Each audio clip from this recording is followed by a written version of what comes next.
just thank you first of all for doing this. I'm so grateful. Sure. Okay. Somebody asked me about it and I totally forgot. And then I was like, oh my God, I think there's a student who needs an interview. Yeah. Okay. So, what is like a typical workday for you? Good question. So I've worked in a lot of different kinds of settings. So I would say that the work day looks different depending on where you work. So I work in private practice right now. Okay. So for me, private practice, in order to kind of make the salary roughly that I want to make, I have to see at least 20 clients a week. Okay.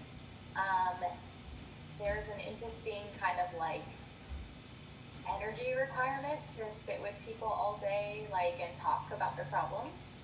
So it's kind of funny because I think, most of us are acclimated to like a 40-hour work week. So working with 20 clients sounds like easy, like, oh, that's half of a normal work week, but it's 20 hours of like constant energy, if that makes sense. Where like if you work a 40-hour work week, like you come in and you're working on a report and you can get up and go to the bathroom, or you can take a phone call, or you can get up and do different things, or you can go get a coffee. When I'm sitting with a client, I have to be with them for 53 minutes. And then for 7 minutes, I'm sitting there writing my notes. So it's like concentrated time, if that makes sense. Yeah, like no like breaks and distractions. Okay. Yeah, I can't check my phone. I can't check an email. I can't get up and stretch or go to the bathroom. It's just like constantly being there. So I think of it as kind of like that's probably the amount of work that people generally do in a work day, if that makes sense. So, right, so my work days, the way I've scheduled my work week is I work 4 days instead of 5. Okay. And I do that partially because by the middle of the week I find that I kind of need a break. Okay, yeah. And also this acclimates to other people's schedules because clients are very picky, I have found, about when they want to come in. Okay. So a lot of people don't want to take time off of work to come see their therapist. So want later after hour days. And so what ends up happening is my day stretches from like, I usually see my first client around 9:30 or 10, and then sometimes I'm not leaving work until 5 or 6:30. Oh, wow, that's a long day. So that's why I would work like 4 days, but it can be anywhere from like 6 to 8 clients a day. Oh, that's a lot. Yeah. Okay, what do you enjoy most about your job? What I enjoy most about my job is when somebody comes in and they're ready to do the work and they just start working, if that makes sense. Like they come in, they know what their problem is that they want to identify. They use the time wisely, so like they come in for a session and they're prepared. If I ask them to do things between sessions, they do the work, and then they start to have improvement in their symptoms, so like working with somebody who's motivated is the best part of the job because it could be something small or it could be something really big that they're trying to change, and it doesn't even matter. It's not even like I get the most satisfaction out of helping somebody with a huge problem. It's just literally working with people who are excited to have somebody help them and who are ready to start making changes in their life. Okay. What is like your least favorite part? My least favorite part is well, I'm gonna cheat and I'm gonna give like 2 answers. Okay. My favorite part of the job is probably like the insurance companies and like all of the things that make it kind of difficult to do your job. Okay. So, for example, when I started working at the practice I'm at right now, we started trying to get my client base to be a lot of people who had one type of insurance carrier because they paid the highest rate. So, okay, well, we'll try to really markets this, and et cetera, et cetera. A couple months into me being in private practice, we got a letter from this particular insurance carrier saying that they were going to cut their rates by 15%. Oh, wow. Yeah, this was huge. And so having like a base of clients that was mostly that particular carrier, and then all of a sudden to say like, well, we're cutting your income by 15% across the board. You can't negotiate this with us. We don't care. Like, and the numbers never go back up. They only come down. So insurance is a huge thing that has been stressful and difficult, and people want to understandably use their insurance when they pay for it. Yeah. So it just creates a lot more like kind of difficulty. So there's that aspect of it, and then within the clients, like my last answer being like I'm most excited to work with people who are ready to work. For that is then obviously people who aren't ready to work, who will come in and complain about the same things every time, no matter how hard I try to get them on track to like be like, okay, well, I want to focus on all of these problems over and over again. We're just kind of replaying the same thing. Yeah. But sometimes you just have to come in and kind of complain about problems instead of doing something about them. Okay. Yeah, that would be very annoying. Okay. What's the most stressful part of your job? That's a good question. That's really hard. So internal stress and external stress are different. So external coming from other sources, one of the things that I have found is, like I mentioned before, with insurance companies. Yeah. Previously, I was contracting with workman's comp. So like if a company had a worker who was injured on the job and they needed some psychological help to try to like overcome a fear, maybe to go back to work. So I was working with companies like that, and then that became really stressful for me because it started to pull me in two different directions about who I was supposed to be kind of paying attention to. So like normally when a client comes in to talk to me, they're the ones who are paying for their service, or maybe their mom, or maybe their husband, or whomever. Like, but essentially they're paying for their service. When workman's comp was paying me, somebody else entirely has like a reason they're sending this person to me.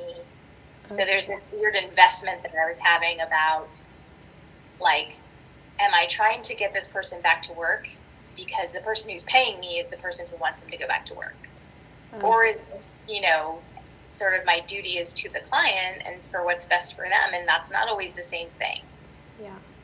So I was getting caught in the middle a lot. And so I think this is the thing that I've learned a lot about being a psychologist, is that when you start to feel uncomfortable and stressed out by certain things, you need to start cutting those things out. So I just said to myself, like, I know that workman's comp pays really well, but I don't want to do this anymore. This is too complicated. So that was definitely a stressful thing. And then the other internal stressors are kind of like worrying about whether or not you're doing a good enough job. Are you helping people? Are you really paying attention to what's important? Are you missing something? Yeah. Okay. What are some typical courses like you need to take in order to become a psychologist? Good question. I would say I'm just thinking of like graduate school. Undergraduate, you have to take a lot of the basics. Obviously, there's kind of your core classes. Mm-hmm. Then there will be a lot more of the abnormal psychology. That's in undergrad and graduate. You'll probably take statistics classes. You will probably take clinical classes of some kind. And so it's sort of the same with grad school. There's like abnormal psychology. There's developmental psychology, where you study like lifespans. Mm-hmm. A lot of similar overlap between undergrad and graduate. Okay. Graduate obviously being a lot more, depending on if you go a PhD route or a PsyD route, which I'm a PsyD. So PsyD focuses more on clinical work as opposed to research. So we still take statistics. We still have to do a research project that we defend, much like a dissertation. But there's a lot more focus on clinical work and getting hours with the clients. Okay. And so with work hours, do you work on a salary or is it like hourly based? So in private practice, most places will pay you on what they call a split. Okay. So I am lucky in that the practice I work for employs me. So they um, pay for my taxes. They take my taxes out. They pay. I have insurance coverage, and theoretically, I get paid on a split. So a lot of places will negotiate a split where they take anywhere from, say, 15% to 40% of what you bring in as a way to cover their costs, the space, the utilities, any of the front desk workers who help do with billing and et cetera, any of the auxiliary help that you get. And then obviously it's their practice and they, cover like liability and things. So they take a cut too. So that's how I get paid. Okay. Is this a large growing field for someone like me to come in and get a job? So that's complicated. I think that there are areas of psychology that are still growing and expanding. So, for example, industrial organizational psychology is a really big field right now, and there's actually still a lot of money in that field. So I always tell people, if you're interested, go towards IO because there's a lot more money there. Okay. Clinical psychology, I would say, depending on where you're going, a lot of us find that different areas are saturated. So there's a lot of other working, practicing psychologists. But it's also about being creative, I am currently working here, and then to make a little extra money, I'm working at a prison as well, which I used to work there full time for a year before I started here. So there's different opportunities out there. And depending on kind of like what you want to do with it, there's also a lot of psychologists who write workbooks or, self-help books, things like that, other kinds of like worksheets and et cetera, so that they can make extra money. So I haven't had a lot of luck or time yet to explore those options, but I'm hoping that that's something as I build my career that I will start working on workbooks or workshops or other kinds of ways to bring in money that don't have to do with client hours and direct service and billing insurance. Yeah. Okay. Interesting. Are there a lot of like issues and situations that put emotional stress and like drain on you? Yes.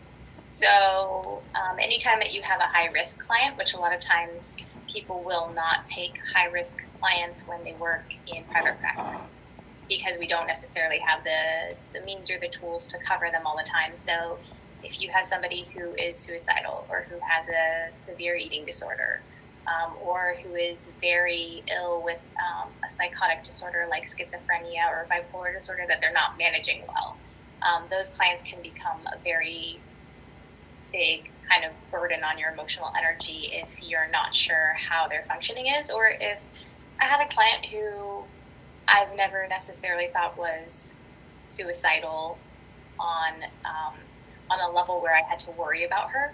But one time she called and left a message over, I think it was over the weekend or it was over an evening when I wasn't normally here, and left a message saying that she cut herself. And so then I had to take action about it. You know what I mean? And so thankfully the person who, our administrative assistant here, heard the message, let me know, so then I could listen to the message and then figure out what to do about it.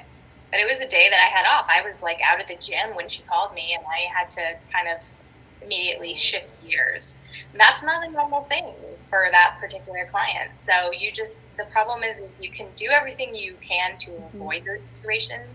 So like I said, a lot of people will not, if there's somebody who talks about being suicidal, they'll refer them out, they won't take them. I try to keep a moderate risk level that I'm comfortable with, but that wasn't even a person that I would have thought that was going to happen. So you just can't predict all of it. Yeah, that's scary. Is there any certain people skills that you need to be a psychologist? A lot of people skills. One skill I think actually that I would say is maybe even the most important that we don't talk about a lot in the field, is being able to set boundaries. So while you obviously have to have the kinds of skills to be, say, like compassionate and listen to other people and provide empathy and all of those kinds of things. So not everybody's cut out for that, right? Yeah. But the interesting flip side of that is that you also need to be able to set really good boundaries with clients. And that is actually a skill that not a lot of psychologists have. Because when you focus so much on being caring and giving to other people, sometimes it's really hard to kind of say no to people. Okay. I find that a lot of other psychologists have problems with doing things like if a client starts to show up a little bit late, not say anything about it. Or if a client starts to run over their time a little bit, talking too much, they don't say anything about it. If a client makes an inappropriate comment or whatever, sometimes it's just easier to ignore it. But all of those things can be therapeutic, and if they're not addressed, they can turn into bigger problems. So I think boundary setting is a really important for people. So like overstepping or not enough. Yeah, like my boss has a client who comes in and is just sort of like loud and inappropriate with everybody. Oh. And and she even told him that she wasn't really taking on new therapy clients, but he kind of just insisted, and she didn't really want to say no, and she felt bad and didn't kind of want to like hurt his feelings. So she still sees him, and I'm like, you need to fire him. You need to tell him that he's not, all of these things that you said, and he's not taking any of them seriously. So it's like, I'll help you fire him. Okay, one more question. Is it hard to find jobs in your certain profession area? It depends what you want to do. It depends how much money you want to make. The other thing that I haven't talked about at all would be testing. So testing is the one area that psychologists, it is the one skill that we have that other similar levels of, like say, like a master's level clinician can't do testing by themselves. Okay. So testing, psychological assessment is the sole purview of psychologists with doctoral degrees who are licensed. That is a really good way to make money, and I don't like testing. Because it's a lot of report writing, it's a lot of sometimes people being angry that they don't like the test results. So it's a lot of a different kind of headache, but it does pay really well. So if you want to do testing, there's always a need for testing. So there's testing for police officers if they're fit for duty. There's testing for people who want to get pain pumps to make sure that they don't have any kinds of problems. There's testing for people who want to get bariatric surgery, so like gastric sleeves or gastric bypass. They need to be cleared for mentally for surgery. So there's psychological testing for a lot of it. There's for kids. Oh, if you want to go into school psychology and testing kids for ADHD, autism, the whole spectrum. So there's tons of money and jobs available for that. But if you're somebody who likes to sit and talk with people and work on their problems, you're going to be limited to private practice, university settings, so like college counseling centers, which don't pay well at all for the kind of student loans that you're going to have. VAs, so working with veterans. Okay. So those are really good jobs that pay really well. If you like working with veterans, which is a really difficult population to work with. And then prisons. So when I worked in the prison, they have a great need for psychologists in the prison settings, which you can, understandably, that's stressful in a very different So it just depends how much work you're willing to do yourself, because if you can't find somebody like the way I found a really awesome practice to work for, you have to start your own, and then that means being a business owner and making other kinds of decisions. So. Okay, well, thank you so much for your time. Yeah, you're welcome. I'm sorry this wasn't as easy as I thought it was going to be with the recording, but good luck. And if you have any follow-up questions, you can just email me. Okay, thank you. All right, good luck. Bye.